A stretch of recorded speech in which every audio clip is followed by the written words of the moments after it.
Welcome back, everyone. I have some cool stories for you guys to listen to revolving around retail.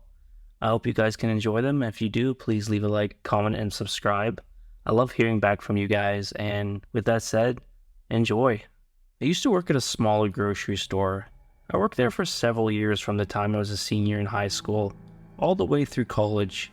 The entire time I was there, I was just part-time. I got to know just about all the other employees, though we only had probably 10 to 15 total employees at once. Because the store really wasn't that big. It just had 3 checkout lanes and it would never get all that busy. The store was located on the edge between a residential area and a more commercial area. I liked working there because it was calm compared to the busier and more popular grocery stores. There were also a lot of regular customers, and I would get to know some of them. I was mostly just a cashier when I worked there. There was one terrifying experience that happened that I'll never forget though. I was working from 4 p.m. to 9 p.m., which was also the time that we closed. It was a quiet night, things were normal for the most part, until sometime after 8. By that point it was just myself and one other coworker, a girl named Amanda. She was working in the back room of the store at the time, organizing things. Sometime after 8:30, a man entered the store. At that point, no other customers were inside. Soon he ran out of my sight. Some time went by and I didn't see or hear the man at all. Nobody else came in either. It wasn't unusual, but we were closing soon, so I was kind of hoping that the guy would hurry up. I announced that we would be closing in 15 minutes at 8:45. I still saw no sign of him. When 9 hit, he was still nowhere to be seen. I made the announcement that we were closed. With no luck from where I was, I really couldn't see a lot of the store, just the immediate area and part of the nearby aisles. After a few minutes, I decided that I should go find the guy and let him know that he had to stop shopping now. I also wondered where Amanda was. Usually when we closed, she would come out of the back room and we would leave together. She must have been finishing up, so I got up from the check lane and started walking through the aisles. I hadn't seen a sign of the guy since he entered the store. Really, I hadn't heard anything either. It didn't take me very long to look through most of the aisles, because the store wasn't all that big. But when I had made it towards the back, I still hadn't seen the guy at all. I thought maybe he left without me noticing. I just know that I would have noticed. The only entrance/exit to the store was to my right from the check lanes, and I would have heard the doors opening. I knew he was still in here. Wherever he was though, I couldn't tell. I decided to go to the back room of the store to get Amanda. Then we could both look the back room of the store. It was pretty typical, and it ran along the entire back side of the store. We kept extra products there, and that's also where we'd get all of our deliveries. I walked closer to the door, and when I was maybe 10 feet away from it, I felt my phone vibrate in my pocket. I stopped and took my phone out. I saw that I had a text from Amanda. It said, "Get out of the store." I was confused when I read this, but before I could respond, I got another text. This one was also from Amanda and said a man came into the back and tried to attack me. I left, but he's still inside. I looked at the door to the back room, just 10 feet away. Then I turned around and sprinted for the front of the store. I went out the exit, got outside, and ran for my car. When I made it inside, I called Amanda. She told me that she had called the police already, and they were on their way. I waited inside my car for about 5 minutes until they showed up. Then I watched them enter the store about 10 minutes later. They left with the man. He had still been in there and was hiding in the back room. I had never seen him before that day, and I didn't know why he came to our store, or what exactly his intentions were. But after he went to the back room, I guess Amanda told him that he wasn't supposed to be back there. He then approached her without saying a word, and grabbed her. She struggled and was able to get away from him. He chased her to one of the doors leading outside, and when she left, he remained in the back room. If I had gone back there, I don't know what would have happened. I'm really glad that Amanda texted me when she did. I rolled over with a groan as my alarm blared, rubbing the sleep from my eyes. Glancing at the clock, I was shocked to see it was already past 10 a.m. Normally I'm up with the sun, but last night must have taken more out of me than I thought. As my brain slowly booted up, I realized with horror that I had nothing left in the house to eat for breakfast. My fridge and cabinets were completely bare after neglecting to go grocery shopping all week. With a grumble, I dragged myself out of bed, knowing I'd have to rush down to Target before the morning crowds flooded in through the gates. Some sweats and a hoodie ran a comb through my hair and headed out the door, still yawning widely. When I pulled into the parking lot, it was surprisingly busy for a Tuesday. Must be because of the holiday weekend coming up. Grumbling under my breath about the crowds, I hopped out and beelined inside the store. It was packed with wall-to-wall procrastinating last-minute shoppers like myself, weaved in between carts and ending groups clogging the aisles, and I finally made it to the freezer section, immediately zeroing in on what I needed. The bread, I snagged a loaf of wheat and some jam to go with it, tossing them in my basket. As I rounded the corner to the meat aisle, my eyes landed on the Holy Grail, the last package of chicken breast. Sitting all alone on the shelf, jackpot. Those would be perfect to toss in the pan with some veggies. I reached out as fast as I could to claim the only one to notice at the last second the glare of a crusty old man out of the corner of my eye. He was gripping his card so tight, his knuckles turned white, staring daggers at me. I felt bad taking the last pack, but figured maybe next time he could be quicker. As I turned to walk away, though I heard him mutter some rude words under his breath that made my blood boil, I decided it wasn't worth starting something over some chicken. Especially with the crowds around, I power walked to the checkout as fast as I could, eager to get away from these people.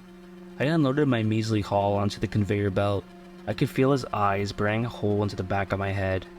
The whole time I paid to grab my stuff, I tailed out to my truck while vigorously scanning for any sign of him following me. I quickly pulled into the driveway, breath still coming fast after my unnerving encounter at the store. Grabbing my bags, I hurried inside and slammed the door. I shut, feeling slightly safer behind the locked barrier with shaky hands. I unpacked a few groceries and threw together a simple omelet in the pan. As I stood eating by the sink, I kept glancing around the window, anxiously scanning the quiet street. What if that crazy old man somehow found out where I lived? The thought sent a chill down my spine. Trying to focus on savoring each bite, I felt it mostly lost my appetite. His playful glare and snarled threats replayed in my mind. No matter how much I told myself to calm down, that nagging sense of dread refused to dissipate. Finishing my food, feeling even more unsettled than before, I decided to clean the kitchen as a distraction, scrubbing the counters vigorously as if it could wash away the memory of our confrontation.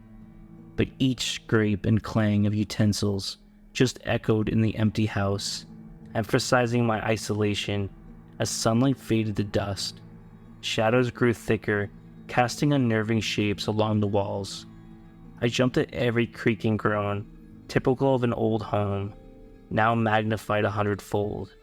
I pulled the blind shut across every window, thankful for the added illusion of security.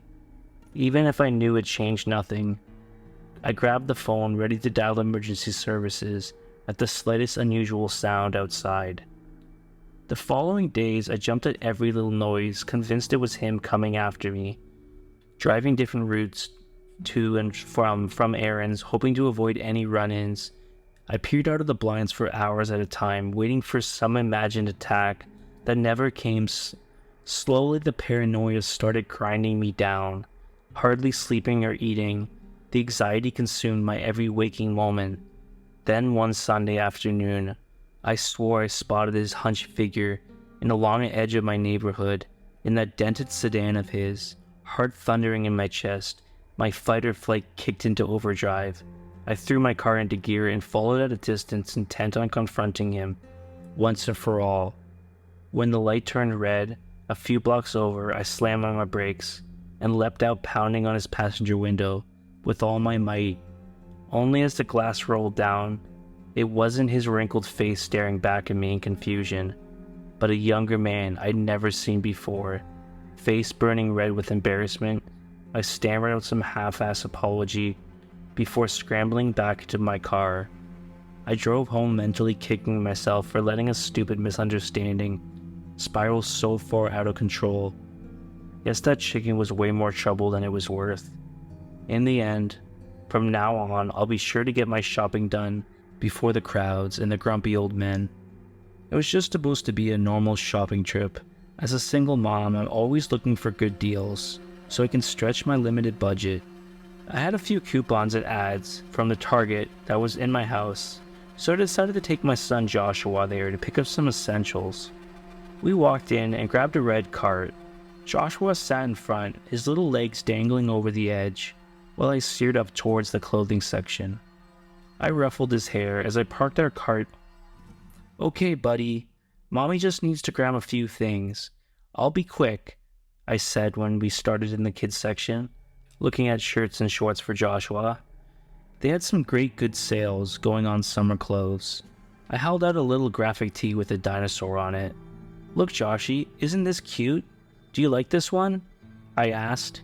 He nodded excitedly, as I felt relieved. Getting into agreement on clothes was not always easy. These days I threw the shirt and a few other items in our cart, and we headed towards the women's sections. I browsed clearance racks while Joshua amused himself sitting in the cart, singing softly to himself. He was such a good kid, always entertaining himself. While I shopped with a few lightweight tops and new swimsuit added to the cart, I pushed us towards the home goods section. I needed some new hand towels for the bathroom. As we maneuvered down the aisles, I chatted with Joshua, asking about his week at preschool, at his upcoming birthday party. He battled unhappily in the towel section. I paused to feel the fabrics comparing prices and patterns. Out of nowhere, a male voice said, "Well, hello, beautiful." I looked up startled. It was one of the Target's employees, a young lanky guy with a mop blonde hair. He was leering at me. "Find everything you need?" he asked with a slight grin. Something about him made me uneasy. "Just looking at some towels, thanks," I muttered, turning my attention back to the stacks of towels. But he didn't take the hint. "You know, I get off in 10 minutes. Maybe I could help you find something else you need," he said suggestively. My stomach turned. I glared at him. "No thank you, I'm fine, on my own." I started pushing my cart down the aisle, hoping he would leave me alone. He followed us, walking alongside the cart. I felt my heart begin racing. His name tag said Brad. "Come on, pretty girl, like you must be lonely. How about I give you my number? We could meet up later." He persisted. I picked up my pace, flustered. Why wouldn't he just leave me alone? I said no thank you, I'm not interested, I repeated, more firmly. I looked around, hoping a manager would materialize to deal with this creep, but no one else was in sight. Brad reached out and put his hand on my shoulder. "Don't be like that, baby. I just want to get to know you better." He purred. My skin crawled at his touch. This was completely unacceptable. I shredded his hand off me, forcefully. "Do not touch me," I hissed through gritted teeth. "Leave me alone or I will report you." I gave him an icy stare, then continued hurriedly, pushing my cart towards the front of the store. "Whatever, you aren't that hot anyway," Brad shouted. I could feel tears stinging my eyes. I was shaken and also worried about Joshua and what he witnessed. I picked him out of the cart to hug him and comfort him at the checkout. I was relieved to see a female employee at the register. I kept glancing around nervously while she rang out my items, terrified that Brad might reappear. The cashier gave me a strange look when she saw my distraught state. "Are you okay, man?" she asked. I shook my head. "One of your employees harassed me in the store. He made me very uncomfortable. I asked him to leave me alone multiple times, but he kept persisting and touching my shoulder. It was very threatening." Her eyes widened. "I'm so sorry about that.